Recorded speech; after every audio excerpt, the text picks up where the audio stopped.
Francis Chis Escudero. Isinabit din umano ni Napoles ang dating senador na si Manny Villar. Maging si yumaong senador Robert Barbers nasa listahan din. 75 na congressmen naman ang inilista din ni Napoles. 15 sa kanila kasalukuyang nakaupo pa. Kasama rin sa listahan si Budget Secretary Florencio Butch Abad, dating kinatawan ng Batanes, na isa rin umano sa mga nakatransaksyon ni Napoles. Ayon pa sa ABS-CBN sources, si Abad ang ikinanta ni Napoles kay De Lima na siyang pangunahing nagmaniobra ng PDAF scam. Sa mga ahensya naman na nakadeal daw ni Napoles, kasama ang Department of Agriculture at ang pangalan ni Secretary Proceso Alcala na dating kongresista ng Quezon. Bukod kina Abad at Alcala, may iba pang kaalyado ang Administrasyong Aquino sa listahan ng mga kongresista. Prominente sa mga ito ang magkakapatid na Congressman Reynaldo at Governor Alfonso Umali ng Oriental Mindoro. Dating Congressman Joel Villanueva na ngayon TESDA Administrator at dating Congressman Rufy Biazon na kasama sa second batch ng inireklamo ng DOJ sa Ombudsman. Nasa listahan din ang pangalan ni dating Congressman at ngayon ay Senador J.V. Ejercito, pero binura raw ito ni Napoles. Kung may mga taga-administrasyon, marami ring oposisyon, tulad ni na dating Congressman Mikey at ang namayapang Congressman Iggy Arroyo. Ibinigay din ni Napoles ang mga sabit na agencies at kung sino-sino ang mga nakadeal niya sa mga ahensyang ito. Ayon pa sa source, ito lang ang mga naalala ni Napoles noong 5 oras na nagpulong sila ni De Lima. Pero may kaukulang dokumento raw na hawak si Napoles sa bawat taong pinangalanan niya para patunayang may transaksyon sila hinggil sa PDAF. Doris Bigornia, patrol ng Pilipino. Di ba? Meron bang Bongbong Marcos dyan? Walang Bongbong Marcos. Di ba? Ano kayo ngayon? Napahiya kayo ngayon, no? ABS-CBN, anti-Marcos yan. ABS-CBN, yan yung galit na galit kay Apolacay, galit na galit sa mga Marcos. Dahil sa panahon ng martial law, binawi yan. Binawi yan. At yan ay binawi sa pamunuan, no, ng mga Lopez. So galit na galit yan sa Marcos.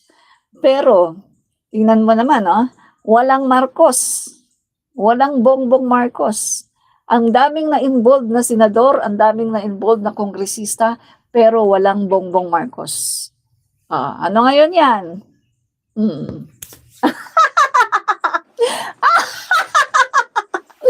Kahit kasi akusahan niyo ang Pangulo namin ay malinis.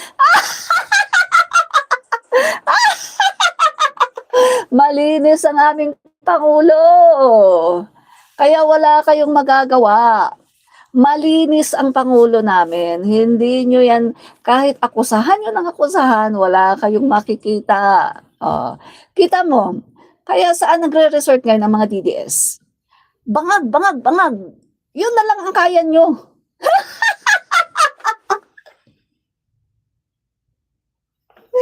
Wala kasi kayo makitang issue. Wala kayo makitang katiwalian ng Pangulo. Kaya hanggang bangag, bangag, bangag. Yun na lang kayo.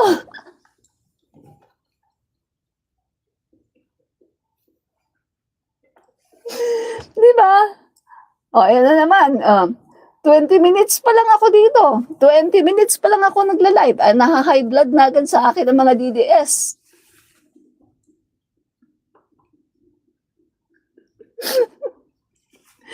Tingnan mo yan. take note ha, 20 minutes pa lang akong nagla-live. Super high blood na sa akin ang mga DDS. Take it easy. Easy lang kayo. Baka mamaya ma-stroke, no? Baka ma-stroke. So easy lang kayo ha, easy. Wag masyadong stress. Masyado ba akong stressful? Nakaka-stress ba ang katotohanan? So, Chabit, nasan ka na, Chabit? So, ano na, yung sinasabi ni Chabit na tungkol sa sa pork barrel, ano ngayon? Kita nyo na, di ba? Yan ang sinasabi ko sa inyo. Huwag kayong mag-fake news, no? Dahil hindi kayo magtatagumpay. Huwag kayong magpapaniwala at huwag kayong gagawa ng fake news dahil kapag fake news, napakadali lang i-debunk niyan. Ano ang gamit natin? Katotohanan. Dinidebunk natin ang mga fake news gamit ang mga katotohanan. Ayun lang ang biruin mo ha. Naglabas si Chavit ng printed na dyaryo na kinasuhan daw ng plunder si PBBM. Yun lang. Kinasuhan. My God. Pag sinabi mo bang kinasuhan, ibig ba sabihin guilty? Dito nga, kitang-kita nyo, di ba?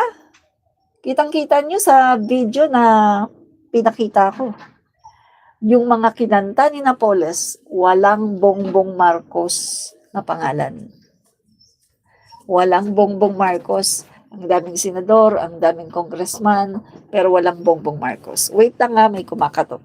Anong ko lang ang pintuan. Saglit. Wait. Saglit.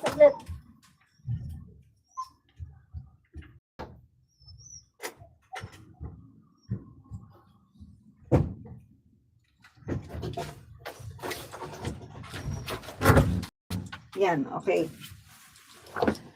So, kita nyo na. Diba?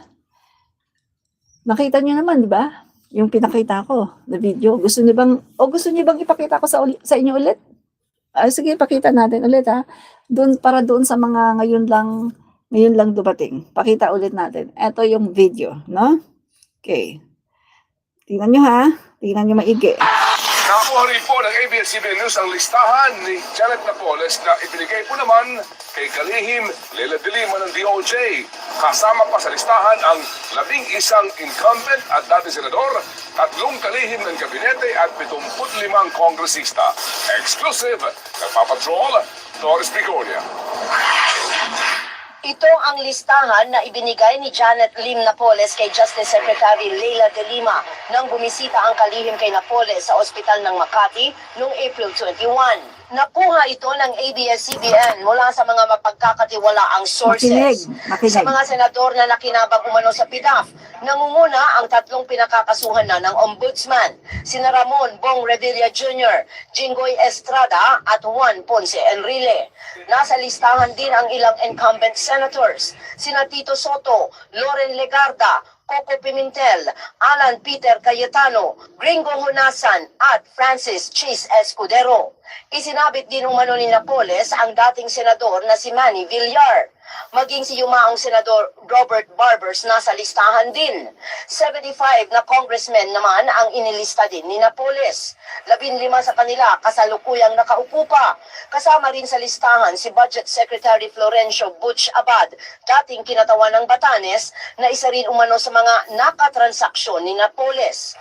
Ayon pa sa ABS-CBN sources, si Abad ang ikinanta ni Napoles kay De Lima na siyang pangunahing nagmaniobra ng PDAF scam. Sa mga ahensya naman na nakadeal daw ni Napoles, kasama ang Department of Agriculture at ang pangalan ni Secretary Proceso Alcala na dating kongresista ng Quezon. Bukod kina Abad at Alcala, may iba pang kaalyado ang Administrasyong Aquino sa listahan ng mga kongresista. Prominente sa mga ito ang magkakapatid na Congressman Reynaldo at Governor Alfonso Umali ng Oriental Mindoro. Dating Congressman Joel Villanueva na ngayon TESDA Administrator at dating Congressman Rufy Biazon na kasama sa second batch ng inireklamo ng DOJ sa Ombudsman. Nasa listahan din ang pangalan ni dating Congressman at ngayon ay Senador J.V. Ejercito, pero binura raw ito ni Napoles.